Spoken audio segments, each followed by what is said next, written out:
Assalaamu alaikum warahmatullahi wabarakatuh. Hordoftoota Buzeerii kaleessa waatsaappii akkaataa afaan Oromoo irratti jijjiiratan isinitti agarsiisee jennaan namoonni hedduun akka fedha isaa qabdanuu yookiin akka inni isiniif tolchuu viidiyoo isiniif hojjedhu natti himtanii turtanii tokko koomentii jalatti dubbattanii turtanii sanarratti hundaa'uudhaan har'a viidiyoo tokko isinii qopheessitan jira. Viidiyoo kanarratti jalqaba waatsaappii kana afaan Oromootti jijjiirachuudhaaf afaan Oromoo akkuma beektan feesbuukaan, telegiraamaan, piispoon piroodhaan jammareera jechuudha.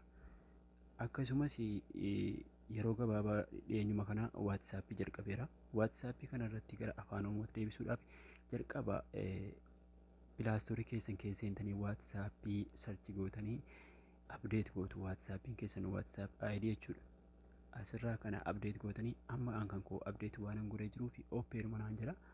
Amma gara kanaan xumuradheera. Seetingii moobaayila kiyyaa keessan gara kan jawwaala kiyyaa yookiin telefoona kiyyaa jechuudha. Kunoo asirra gad dhuftanii bakka jeneraal manaajimentii bakka jedhu kana kunoo bakka xiyyaanitti agarsiisu kana kunoo bakka jeneraal manaajimentii bakka jedhu kana ni tuqxu. Jalqabuma irratti kan isiniif baasu laanguweej kan jedhu kana ammas kanallee ni tuqxu. Amma gaa kan koo akkuma argitan Ingilish Yuunaayitid Kingdom jedha. Arabii Mamlakatul Arabiyaati Suudiyaa jedha. Kana lamaan irra jira kan koo. Afaan Oromoo waatsaappii irra godhachuudhaaf yookiin itti fayyadama waatsaappii afaan Oromoo godhachuudhaaf maaliifan akkamiinan afaan Oromoo argachuu danda'a? Aadi laanguweej jedhu kana tuqeetan asirratti kunoo tuqaa sadii kana ni argitume?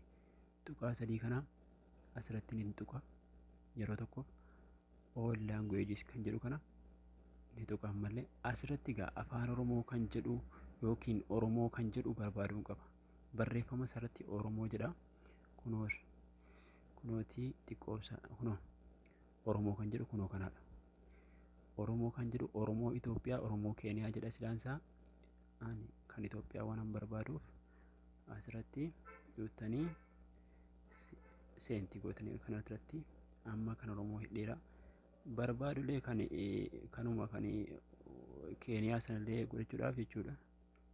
Ammas aadi laanguweej bakka jedhu kana nin tuqaa asirratti tuqaa sadan kana kan gubbaa nin tuqaa all languages bakka jedhu kana ammas nin barbaada Oromoo qubee O bira dhattu.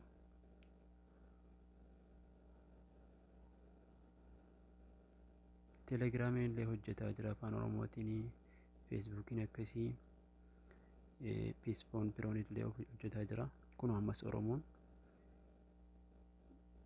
Keeniyaa irratti hidhachuudhaaf seentii gootu asirratti kan kunoo kanarra jiru kana. Amma gaa kan isin irratti hidhachuu barbaadan waatsaappiin kiyya amma maalirra jira isiniin jira Ingiliffa irratti deebisaa, Ingilish irratti deebisaa. Ingilish irratti deebisee waatsaappii qoraqee isin agarsiisa. Obsaan eeggadha. Waatsaappii kiyya kunoo kana abdeet godheetan ture. Kunoo gaamma Ingiliffumaan jira. Kunoo Ingiliffumaan jira.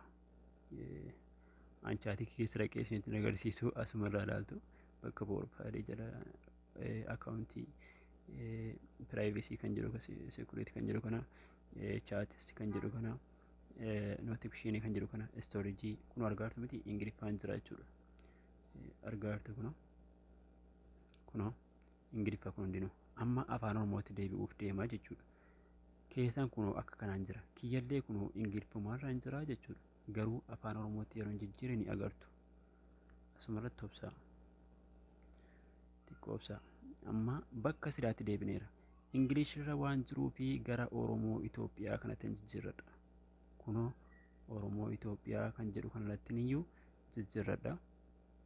San booda waggoon itti raayitee jedhee asirratti dhufeen bakka kunoo cuquliisa kana appilii godha.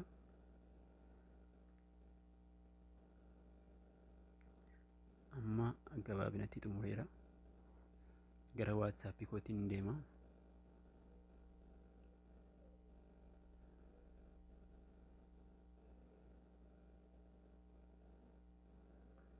Amma kunoo maaliif naaf jijjiirame?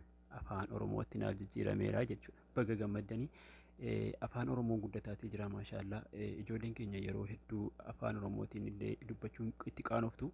Warreen ijoolleen namoonni tokko tokko dhamaanii afaan Oromoo qubee afaan Oromoo guddisanii akkaataa qubee addunyaa Ingiliffa Arabii tarree galchuudhaan kun akkasitti guddisanii jiru. Isinis afaan keessan guddifadhaa, afaan keessan itti fayyadamaa. Waatsaappiis, feesbuuka laayitii afaan Oromootiin hojjetaa jira. Googiliinis illee akkasii. Namoonni waan adda addaa na gaafachuu barbaadanii koomentii jalatti na gaafadhaatii isiniifan deebisaa. Isiniin jedha galatoomaa ilmaan Oromoo.